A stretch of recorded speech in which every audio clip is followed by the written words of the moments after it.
ჯაშუშობაში ბრალდებული გიორგი უძილაური დაკავების შემდეგ წარდგენილ ბრალთან დაკავშირებით საჯარო პოზიციას პირველად აფიქსირებს. ქართო ჯგუფის საზოგადოებასთან ურთიერთობის ყოფილი ხელმძღვანელის და ფინანსთა სამინისტროს საგამოძიებო სამსახურის ერთ-ერთი სამმართველოს უფროსის პოზიცია ადვოკატმა ბექა გულედანმა გამოცემა ინტერპრეს ნიუს გააცნო. როგორც გულედანი ამბობს, გიორგი უძილაური დაუფარავად დასცინოდა ხელისუფლების მიერ ევროპის დისკრედიტაციისთვის გამოგონილ საფრთხობელებს და გმობდა ხელისუფლების სასტიკ პოლიტიკას პროევროპული სტუდენტების მიმართ. წერილის თანახმად უძილაური აღიარებს, რომ პროევროპულ აქციებზე დადიოდა, რაც მისი თქმით პოლიტიკურ თავნებობად ჩაითვალა. ადვოკატის თქმით ის აღიარებს, რომ არ ემორჩილებოდა ეგრეთ წოდებულ პარტიულ დისციპლინას და რისი გაკეთებაც არ სურდა არ აკეთებდა. გამოქვეყნებულ წერილში ასევე ნათქვამია, რომ გიორგი უძილაურმა უარი თქვა ეკაბესელიას გაშავებაზე და იცოდა, რომ მალე მასთანაც მივიდოდნენ. ადვოკატის თქმით გიორგი უძილაური მიიჩნევს, რომ ქართული ოცნება მკვდარია.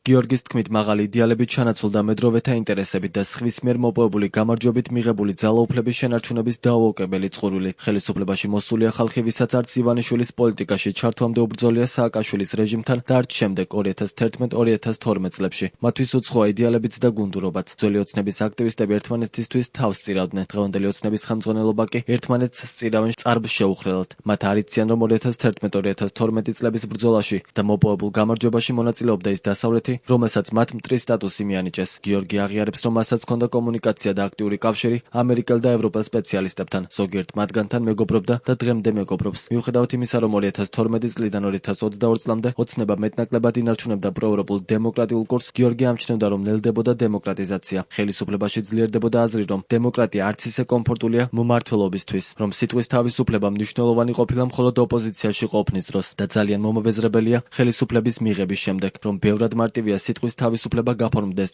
ევროპულ აგენტურად ან სააკაშვილის რუპორად. გიორგი აღიარებს, რომ არაერთხელ დაუფიქსირებია მისი წინააღმდეგობა ანტიდასავლური პოლიტიკის მიმართ, მათ შორის ოცნების წევრებთან. გიორგის თქმით, კოჰაბიტანტებისა და მედროვეების გამარჯვება გამოაშკარავდა რუსეთის მიერ უკრაინაზე თავდასხმისთანავე. იგი აღიარებს, რომ მაინც ცდილობდა დაეგო ხიდები ოცნებასა და უკრაინულ მედიას შორის. გიორგის თქმით, მისი აქტივობა და ენთუზიაზმი ჩაითვალა პოლიტიკურ თვითნებობად. გიორგი უძილაური აღიარებს, რომ მისმა პოლიტიკურმა პოზიციამ და იდეალებმა აქცია პატიმრად, პოლიტიკურ პატიმრად, რადგან მისი დაჭერა იყო პოლიტიკური სიგნალი ყველა იმ საჯარო მოხელისთვის, ვინც პროპაგანდისაგან განსხვავებულად ფიქრობს.